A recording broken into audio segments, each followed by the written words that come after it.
ഒരു കേന്ദ്രമന്ത്രിയുടെ അതിവേഗ രാജി, പിന്നിൽ പ്രതിപക്ഷമല്ലെങ്കിൽ ഭരണകൂടത്തെ ഭയപ്പെടുത്തിയ ആ ഡിജിറ്റൽ നിഴൽ രൂപങ്ങൾ ആരായിരുന്നു? 2026 ജൂലൈ 25 വൈകുന്നേരം 4:30 ന്യൂഡൽഹിയിലെ കേന്ദ്ര വിദ്യാഭ്യാസ മന്ത്രാലയത്തിന്റെ വാതിലുകൾ പെട്ടെന്ന് അടഞ്ഞു. മിനിറ്റുകൾക്കകം രാജ്യത്തിന്റെ മുഴുവൻ ടെലിവിഷൻ ചാനലുകളിലും ആ ബ്രേക്കിംഗ് ന്യൂസ് തെളിഞ്ഞു. കേന്ദ്ര വിദ്യാഭ്യാസ മന്ത്രി രാജിവെച്ചിരിക്കുന്നു. ഒരു മുന്നറിയിപ്പില്ലാതെ പ്രധാനമന്ത്രിയുടെ ഓഫീസ് പോലും ഞെട്ടിയ നിമിഷം. ഈ രാജിക്ക് പിന്നിൽ രാജ്യത്തെ പ്രധാന പ്രതിപക്ഷ പാർട്ടികളായിരുന്നില്ല, വൻകിട മാധ്യമങ്ങളോ അഴിമതി വിരുദ്ധ പോരാളികളോ ആയിരുന്നില്ല. സോഷ്യൽ മീഡിയയിലെ മീമുകളും സാറ്റയറുകളും ആയുധമാക്കി ഭരണകൂടത്തിന്റെ ഉറക്കം കെടുത്തിയ ഒരു ഡിജിറ്റൽ നിഴൽ സൈന്യം. അവർ തങ്ങളെ തന്നെ വിളിച്ച പേര് കോക്രോച്ച് ജനതാ പാർട്ടി അഥവാ CJP.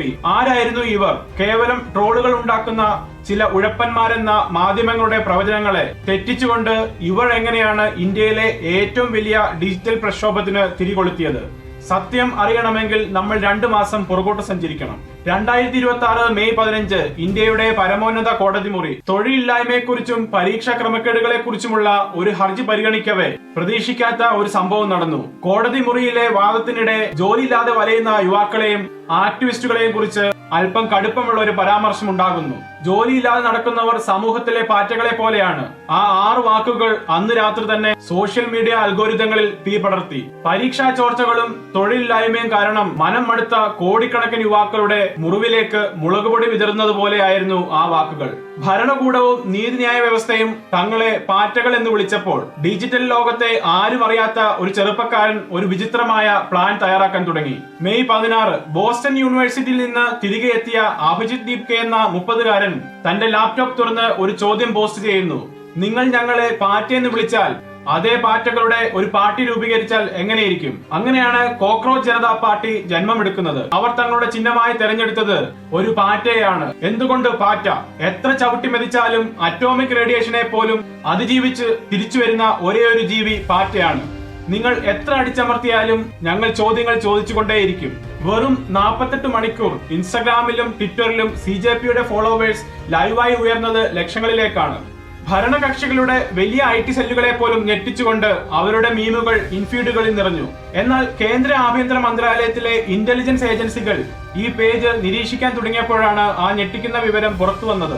ഈ മീം പേജിന് പിന്നിൽ പ്രവർത്തിക്കുന്നത് വെറും ഒരു ഇൻസ്റ്റഗ്രാം കുട്ടികളല്ല, മറിച്ച് ആഗോളതലത്തിലെ പ്രമുഖ സർവകലാശാലകളിൽ പഠിച്ചിറങ്ങിയ 3 വമ്പൻ ബുദ്ധികേന്ദ്രങ്ങളാണ്. ആരായിരുന്നു ആ 3 പേർ?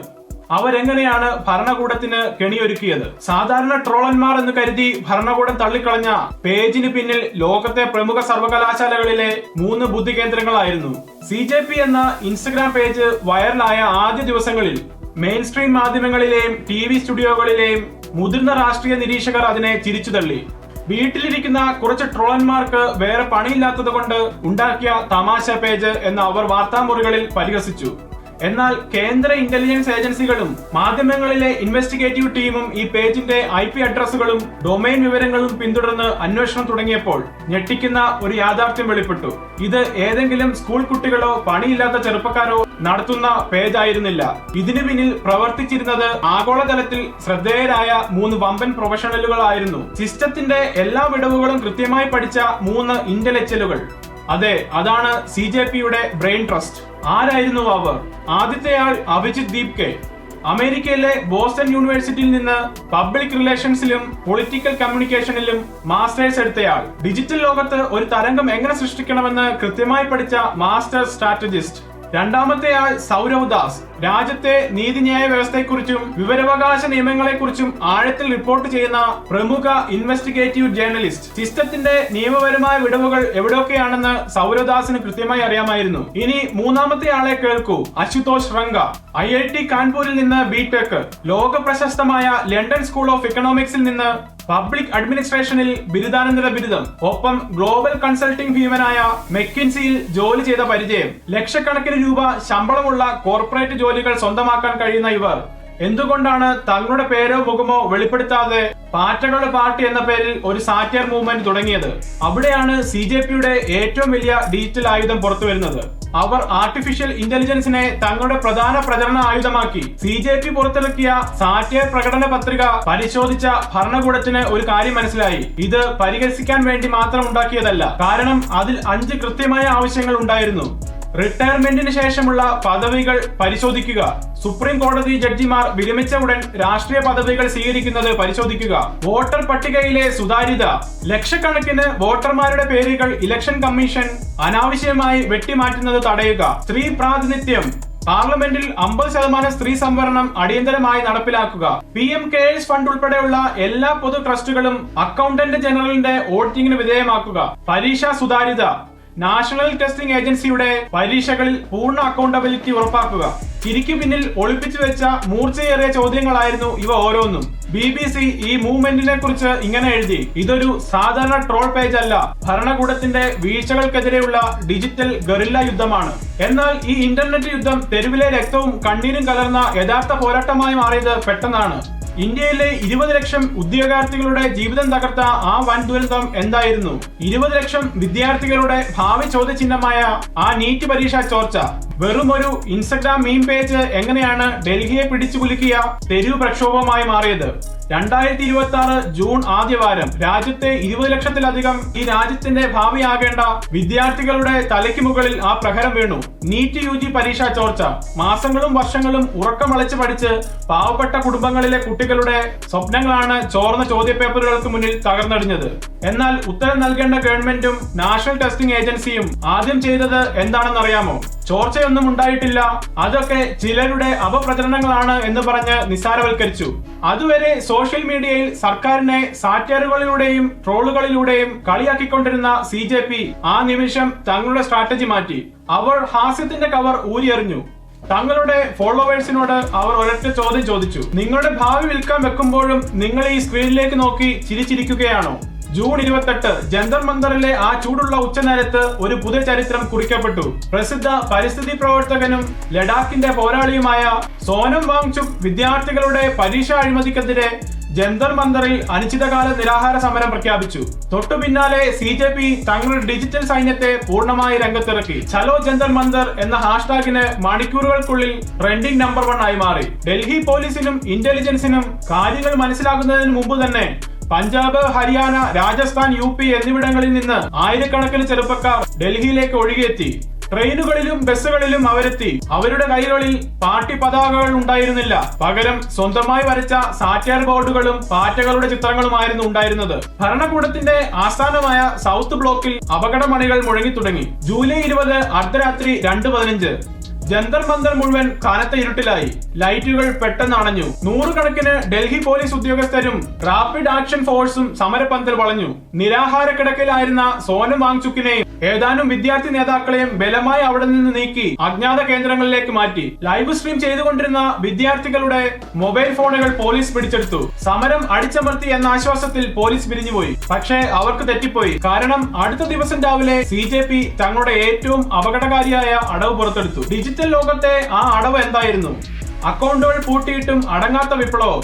രാജസ്ഥാൻ ഹൈവേ ഉപരോധിച്ച ജയ്പൂർ ജോൾട്ട് സംഭവവും കേന്ദ്രമന്ത്രിയെ മുട്ടുകുത്തിച്ച ആ അവിശ്വസനീയമായ 24 മണിക്കൂറും. ജൂലൈ മാസം 3-ാം ആഴ്ച ജന്തർ മന്ദറിലെ സമരം അടിച്ചമർത്താൻ നോക്കിയിട്ടും പരാജയപ്പെട്ടപ്പോൾ കേന്ദ്ര ആഭ്യന്തര മന്ത്രാലയം തങ്ങളുടെ ഏറ്റവും കടുപ്പമേറിയ ഡിജിറ്റൽ ആയുധം പുറത്തെടുത്തു. IT ആക്ട് സെക്ഷൻ 69A ദേശീയ സുരക്ഷയ്ക്ക് ഭീഷണിയാണ് എന്ന് ചൂണ്ടിക്കാട്ടി CJPയുടെ ഔദ്യോഗിക X അക്കൗണ്ടും പ്രധാന ഇൻസ്റ്റഗ്രാം പേജുകളും വെബ്സൈറ്റുകളും ഒറ്റ രാത്രി കൊണ്ട് ഇന്ത്യയിൽ ബ്ലോക്ക് ചെയ്തു. ലക്ഷക്കണക്കിന് ആളുകൾ വിവരങ്ങൾ അറിയാൻ ആശ്രയിച്ചിരുന്ന CJP പേജ് ലഭ്യമല്ലാതായി.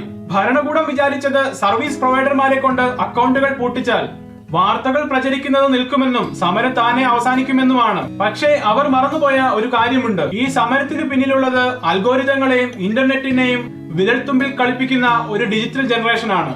പേജ് പൂട്ടി മണിക്കൂറുകൾക്കകം ഇന്റർനെറ്റിൽ വിചിത്രമായ ഒരു പ്രതിഭാസം നടന്നു. പൂട്ടിയ ഒരു പ്രധാന അക്കൗണ്ടിന് പകരമായി 5000-ത്തിലധികം മിറർ അക്കൗണ്ടുകൾ യുവാക്കൾ നിർമ്മിച്ചു. VPN വഴി അവർ സെൻസർഷിപ്പ് മറികടന്നു. CJPയുടെ സന്ദേശങ്ങൾ ടെലിഗ്രാം ഗ്രൂപ്പുകളിലൂടെ നിമിഷങ്ങൾക്കകം കോടിക്കണക്കിന് ആളുകളിലേക്ക് ഒഴുകിയെത്തി. അക്കൗണ്ടുകൾ നിരോധിച്ചതിന്റെ തൊട്ടടുത്ത ദിവസം, അതായത് ജൂലൈ 22-ന് ജയ്പൂർ ജോൾട്ട് സംഭവിച്ചു. രാജസ്ഥാനിലെ ജയ്പൂർ ഡൽഹി ദേശീയപാത 10,000-കണക്കിന് ഉദ്യോഗാർത്ഥികൾ മണിക്കൂറുകളോളം ഉപരോധിച്ചു. സമരം കേരളത്തിലേക്കും ഉത്തർപ്രദേശിലേക്കും മഹാരാഷ്ട്രയിലേക്കും പടർന്നു. ഡിജിറ്റൽ നിരോധനം കൊണ്ട് തെരുവിലെ തീ അണയ്ക്കാൻ കഴിയില്ലെന്ന് ബോധ്യപ്പെട്ടതോടെ പ്രക്ഷോഭകർ തങ്ങളുടെ അന്തിമ നീക്കം പ്രഖ്യാപിച്ചു. ചലോ പാർലമെന്റ്. 2026 ജൂലൈ 25 ഡൽഹിയെ പൂർണ്ണമായും കോട്ടയാക്കി മാറ്റി പോലീസ് കനത്ത ബാരിക്കേഡുകൾ ഉയർത്തി. പാർലമെന്റിലേക്ക് മാർച്ച് ചെയ്യാൻ നോക്കിയ വിദ്യാർത്ഥികൾക്ക് നേരെ വാട്ടർ പീരങ്കികളും കണ്ണീർവാതകങ്ങളും പെയ്തിറങ്ങി. CJP സ്ഥാപകൻ അഭിജിത് ദീപ് കെ അറസ്റ്റിലായി. പക്ഷേ സമരം ചെയ്യുന്ന ഉദ്യോഗാർത്ഥികളുടെ വാശിക്ക് മുന്നിൽ ഭരണകൂടത്തിന് വഴങ്ങേണ്ടി വന്നു. വൈകുന്നേരം 4:30 ആ ചരിത്ര പ്രധാനമായ പ്രഖ്യാപനമെത്തി. കേന്ദ്ര വിദ്യാഭ്യാസ മന്ത്രി ധർമ്മേന്ദ്ര പ്രധാൻ രാജിവെച്ചു. തൊട്ടു പിന്നാലെ ഡൽഹി ഹൈക്കോടതി വിധിച്ചു, സാറ്റയറുകളിലൂടെയും ട്രോളുകളിലൂടെയും ഭരണകൂടത്തെ വിമർശിക്കുന്നത് അനുച്ഛേദം 19(1) നൽകുന്ന മൗലികാവകാശമാണ്. നിരോധിച്ച CJP അക്കൗണ്ടുകൾ ഉടൻ പുനഃസ്ഥാപിക്കണം. കേവലം 2 മാസം കൊണ്ട് സോഷ്യൽ മീഡിയയിലെ മീമുകൾ ആയുധമാക്കി ഒരു കേന്ദ്ര ഗവൺമെന്റിനെ കൊണ്ട് മന്ത്രിയെ രാജിവെപ്പിച്ച ഈ യുവാക്കൾ അടുത്തതായി എന്താണ് ചെയ്യാൻ പോകുന്നത്? കേന്ദ്രമന്ത്രിയെ രാജിവെപ്പിച്ചിട്ടും അവർ ഇലക്ഷനിൽ മത്സരിക്കാൻ തയ്യാറായില്ല. എന്തുകൊണ്ട്? രാഷ്ട്രീയ ലോകത്തെ അമ്പരിപ്പിച്ച ആ അന്തിമ തീരുമാനം. കേന്ദ്ര വിദ്യാഭ്യാസ മന്ത്രിയുടെ രാജിക്ക് ശേഷം ഡൽഹിയിലെ വലിയ മാധ്യമങ്ങളും രാഷ്ട്രീയ നിരീക്ഷകരും ഒരേ സ്വരത്തിൽ ഒരു ചോദ്യം ചോദിച്ചു. ഇത്ര വലിയ ജനപിന്തുണയുള്ള CJP ഇലക്ഷൻ കമ്മീഷൻ രജിസ്റ്റർ ചെയ്ത് ഒരു ഔദ്യോഗിക രാഷ്ട്രീയ പാർട്ടിയാകുമോ? വരാനിരിക്കുന്ന തെരഞ്ഞെടുപ്പുകളിൽ അവർ മത്സരിക്കുമോ? എല്ലാ കണക്കുകൂട്ടലുകളെയും തെറ്റിച്ചുകൊണ്ട് CJP സ്ഥാപകൻ അഭിജിത് ദീപ് കെ ആ പ്രഖ്യാപനം നടത്തി. ഞങ്ങൾ ഇലക്ഷൻ കമ്മീഷനിൽ രജിസ്റ്റർ ചെയ്യില്ല, ഇലക്ഷനിൽ മത്സരിക്കാൻ ഞങ്ങളില്ല. എന്തുകൊണ്ടായിരുന്നു അത്തരം ഒരു തീരുമാനം? CJPയുടെ ഉത്തരം ലളിതമായിരുന്നു. ഒരു ഇലക്ഷൻ പാർട്ടിയായി മാറിയാൽ പിന്നീട് സ്ഥാനാർത്ഥികളെ ജയിപ്പിക്കാനും വോട്ട് ബാങ്ക് രാഷ്ട്രീയത്തിനും വേണ്ടിയാകും ഞങ്ങളുടെ ശ്രദ്ധ. ഞങ്ങൾക്ക് ആവശ്യം സീറ്റുകളോ MLA പദവികളോ അല്ല. അധികാരത്തിൽ ഏത് പാർട്ടി വന്നാലും ജനങ്ങൾക്ക് വേണ്ടി ചോദ്യങ്ങൾ ചോദിക്കുന്ന ഒരു നിരന്തര വാച്ച്ഡോഗായി നിൽക്കുക എന്നതാണ് ഞങ്ങളുടെ ലക്ഷ്യം. ഇവിടെയാണ് CJP ജനാധിപത്യത്തിൽ സമാന്തര പ്രതിപക്ഷം എന്ന പുതിയൊരു സിസ്റ്റത്തിന് തുടക്കമിടുന്നത്. പരമ്പരാഗത പ്രതിപക്ഷ പാർട്ടികൾ പലപ്പോഴും രാഷ്ട്രീയ ഭയം നോക്കി നിശബ്ദരാകുമ്പോൾ CJP തങ്ങളുടെ ഡിജിറ്റൽ നെറ്റ്വർക്കും AI സാങ്കേതിക വിദ്യയും ഉപയോഗിച്ച് ഭരണകൂടത്തിന്റെ ഓരോ നീക്കങ്ങളെയും നിരീക്ഷിക്കാൻ തുടങ്ങി. പരീക്ഷകളുടെ സുതാര്യത വിലയിരുത്തുന്ന തത്സമയ ഡിജിറ്റൽ ഓഡിറ്റിംഗ്, വിവരാവകാശ നിയമങ്ങൾ വഴി അഴിമതികൾ പുറത്തു കൊണ്ടുവരൽ, ഭരണഘടനാ വിരുദ്ധ വകുപ്പുകൾക്കെതിരെ നിയമ പോരാട്ടങ്ങൾ. അധികാര രാഷ്ട്രീയത്തിന്റെ ചതുരംഗ കളത്തിൽ ഇറങ്ങാതെ തന്നെ ജനങ്ങളുടെ ശബ്ദമായി ഭരണകൂടത്തെ ചോദ്യം ചെയ്യാൻ തങ്ങൾക്ക് കഴിയുമെന്ന് അവർ തെളിയിച്ചു. അധികാരവും പണവും കയ്യിലുള്ള ഭരണാധികാരികൾക്ക് സാധാരണക്കാരുടെ ചോദ്യങ്ങളെ ഒരുപക്ഷെ അവഗണിക്കാൻ കഴിഞ്ഞേക്കാം. എന്നാൽ തങ്ങൾക്ക് നേരെ ഉയരുന്ന ഹാസ്യത്തെയും സാറ്റയറിനെയും നേരിടാൻ അവരുടെ പക്കൽ ആയുധങ്ങളില്ല. സോഷ്യൽ മീഡിയയിലെ വെറും ഒരു ട്രോൾ പേജ് എന്ന് വിളിച്ച് കളിയാക്കിയവർക്ക് മുന്നിൽ അതേ ട്രോളുകൾ കൊണ്ട് ഒരു കേന്ദ്ര ഗവൺമെന്റിനെ തിരുത്തിച്ച ജെൻസി തലമുറയുടെ ചരിത്രമാണിത്. ഇനി നിങ്ങൾ പറയൂ, ഭരണകൂടത്തിന്റെ വീഴ്ചകളെ ചോദ്യം ചെയ്യാൻ ഇതുപോലുള്ള സാറ്റയറുകൾക്കും ഡിജിറ്റൽ സമരങ്ങൾക്കും കഴിയുമെന്ന് നിങ്ങൾ കരുതുന്നുണ്ടോ? നിങ്ങളുടെ അഭിപ്രായങ്ങൾ താഴെ കമന്റ് ചെയ്യുക. മറ്റൊരു വീഡിയോയുമായി വീണ്ടും കാണാം. അതുവരെ